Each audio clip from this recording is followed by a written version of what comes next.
This is really hard on families, right? We worry, we lose sleep, we sometimes blame ourselves, we quite often don't just know what to do. But as difficult as this may be for you as parents, this is much harder for the individual who's living it. This is much harder for your son or daughter. The author of 7 Habits of Highly Effective People, Stephen Covey, teaches us first to understand the person we're trying to connect with. I wish I'd understood my daughter's thoughts.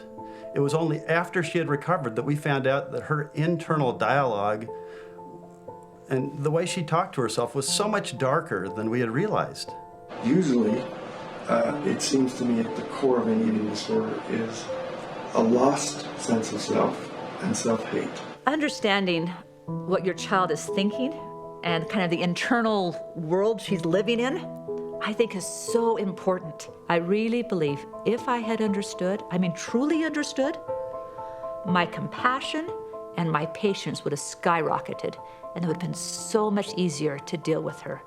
This is a composite of typical thoughts from several people reported while they were anorexic. You are a worthless piece of shit. Everyone hates you. You only cause trouble. There's nothing you can do right. You are not worthy of love. Ever. You are demanding, selfish, greedy, and mean. I remember being very frustrated. At first, not really understanding the depth of the problem, not really understanding what my child felt and why. One of the things that was so frustrating for me was that my daughter wouldn't tell me what was going on, and I would say, please, please, just help me know what's going on. What are you feeling? And she would just say, I don't even know, Mom. I don't even know. After several years of her anorexia, I found a poem she had written, and I realized how incredibly confusing this whole disorder was to her. It wasn't that she was trying not to communicate to me. It honestly was she didn't even understand herself. I wipe away all signs of pain and hide it inside to stay. They don't know. I can't show. It's too far tucked away. I feel it in my heart. It aches. It breaks. The burden crushes into a million pieces that don't fit. No guidance, no future, no way out. Only pain and hiding keeping them out. They can't see past my steel walls, and most of the time, neither can I. There are some aspects of anorexia that seem to be self-reinforcing. For someone who has high anxiety or other strong emotions, anorexia may simplify his or her life by focusing solely on weight. This exclusive focus does not help resolve life's challenges, complexities, pains, or mistakes.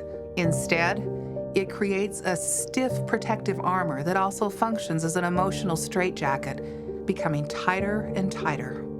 What many families find when they discover that their loved one has anorexia nervosa is that they were anxious and concerned before they became ill. They were perfectionistic, good students. Highly accomplished, grades, AP classes, all of those kinds of things.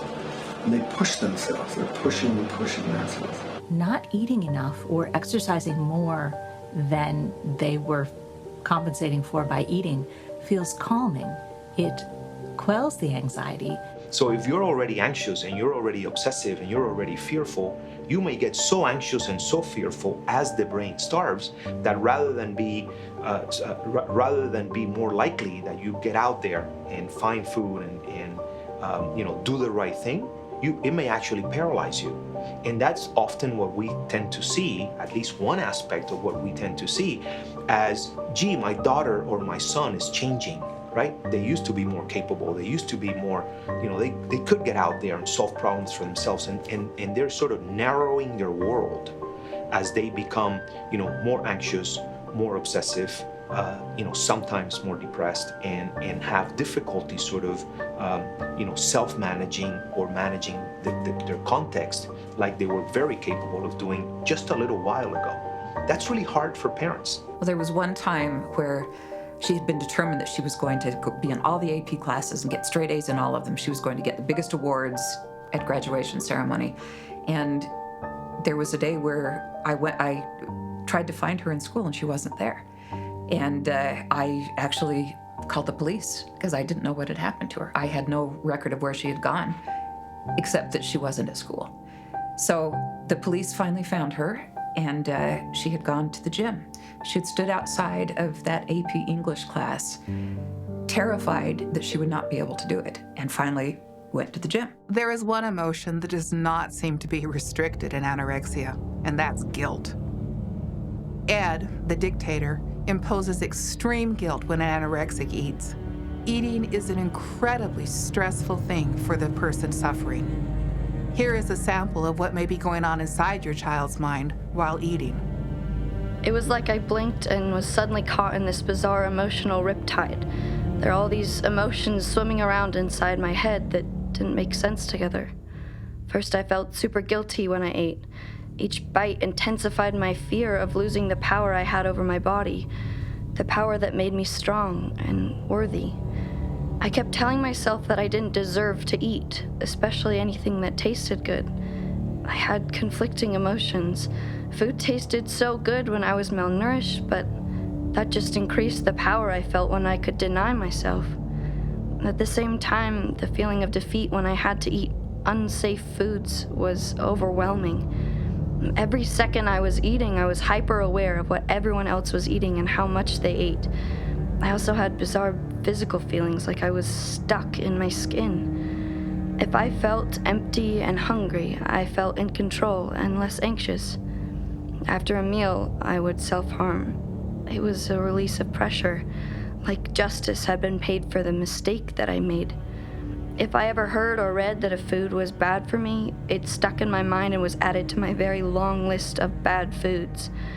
When I was eating anything outside of my extremely small comfort zone, I felt ashamed and angry at myself and at whoever was making me eat. Calculating and thinking about what I was eating became an obsession for me. It was all I could think about. Calories, numbers, portions, good foods, bad foods.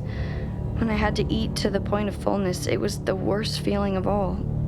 I could handle eating a little as long as I was still hungry after eating.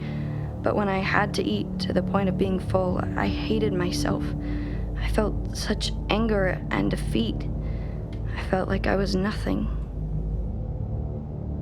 You've probably heard of the fight, flight, or freeze response. When anyone is stressed, a hormone called cortisol is released. Cortisol actually shuts down the rational part of the brain, making a person more emotional and reactive. When an anorexic is eating, he or she is prone to experience extreme emotions. This explains why a child can explode over little things like being asked to finish a glass of milk or the last spoonful of a casserole. You are dealing with the brain that has been hijacked. It is reactive and overly emotional. You are not dealing with your child's rational brain.